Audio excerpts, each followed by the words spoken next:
ശരിക്കും പറഞ്ഞു കഴിഞ്ഞാൽ ഇപ്പോൾ കേരളത്തിലെ വി ഡി സതീശൻ മുഖ്യമന്ത്രി ആയാലും തമിഴ്നാട്ടിലെ വിജയ് സി എം ആയാലും നമ്മുടെ ഒന്നും ലൈഫിൽ പ്രത്യേകിച്ച് ഒരു ഗുണം ഉണ്ടാകാൻ പോകുന്നില്ല എന്നുള്ളതാണ് സത്യം.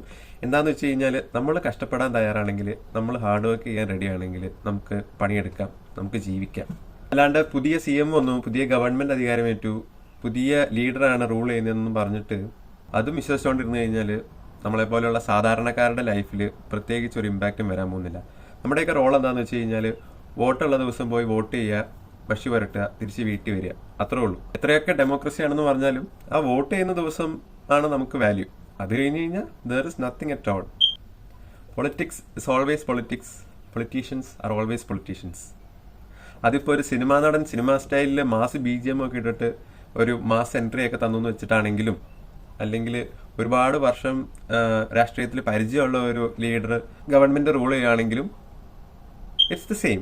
സ്ത്രീകൾക്ക് സൗജന്യ യാത്ര കൊടുക്കുന്നുണ്ടെന്ന് പറഞ്ഞാലും, പഠിക്കുന്ന പെൺകുട്ടികൾക്ക് പോക്കറ്റ് മണി ആയിട്ട് എല്ലാ മാസവും 1000 രൂപ കൊടുത്തു എന്ന് പറഞ്ഞാലും അതൊന്നും ക്വാളിറ്റി ഓഫ് ലൈഫ് ഇംപ്രൂവ് ചെയ്തില്ല. ഒരു സ്റ്റേറ്റിന്റെയോ അല്ലെങ്കിൽ ഒരു രാജ്യത്തിന്റെയോ സിറ്റിസൺസിന് അവരുടെ ലൈഫ് ക്വാളിറ്റി ഇല്ലാത്തതാണെങ്കിൽ പിന്നെ റൂളിംഗ് കൊണ്ട് എന്താ ഉപകാരം? തമിഴ്നാട്ടിൽ TVKയും കേരളത്തിലെ UDFും ജയിച്ച സ്ഥിതിക്ക് അവരുടെ ഒരു ഇനിഷ്യൽ റൂളിംഗ് പീരീഡ് ഇല്ലേ, 2 years, ഫസ്റ്റ് 2 yearsൽ നല്ല റൂളിംഗ് ഒക്കെ കാഴ്ചവെക്കും നമ്മുടെ ഒരു വിശ്വാസം പിടിച്ചു നിർത്താൻ വേണ്ടിയിട്ട്. പക്ഷേ കുറച്ചു കാലം അങ്ങോട്ട് കഴിയുമ്പോൾ പൊളിറ്റീഷ്യൻസിന്റെ തനി സ്വഭാവം നമുക്ക് മനസ്സിലാവും. പിന്നെ അടുത്ത ഇലക്ഷന്റെ സമയമാകുമ്പോൾ അവർ രംഗത്തേക്ക് ഇറങ്ങും, ഒരുപാട് കാര്യങ്ങളൊക്കെ ചെയ്യും. അതൊക്കെ കണ്ട് നമ്മൾ വീണ്ടും വഞ്ചിക്കപ്പെട്ടുകൊണ്ടിരിക്കും. തമിഴ്നാട്ടിൽ DMK അത്യാവശ്യം ഡീസൻ്റ് ആയിട്ടുള്ള ഭരണം തന്നെയാണ് കാഴ്ചവെച്ചത്. പക്ഷേ ഇപ്രാവശ്യം കുറെ യങ്സ്റ്റേഴ്സൊക്കെ വിജയ്ക്ക് വോട്ട് ചെയ്തു എന്നൊക്കെയാണ് അറിയാൻ സാധിച്ചത്. എന്താണെങ്കിലും അങ്ങനെ വോട്ട് ചെയ്തവരൊന്നും കുറച്ചു കാലം കഴിയുമ്പോൾ റിഗ്രറ്റ് ചെയ്യാൻ ഉള്ളൊരു സിറ്റുവേഷൻ ഉണ്ടാവില്ലെന്ന് നമുക്ക് പ്രാർത്ഥിക്കാം.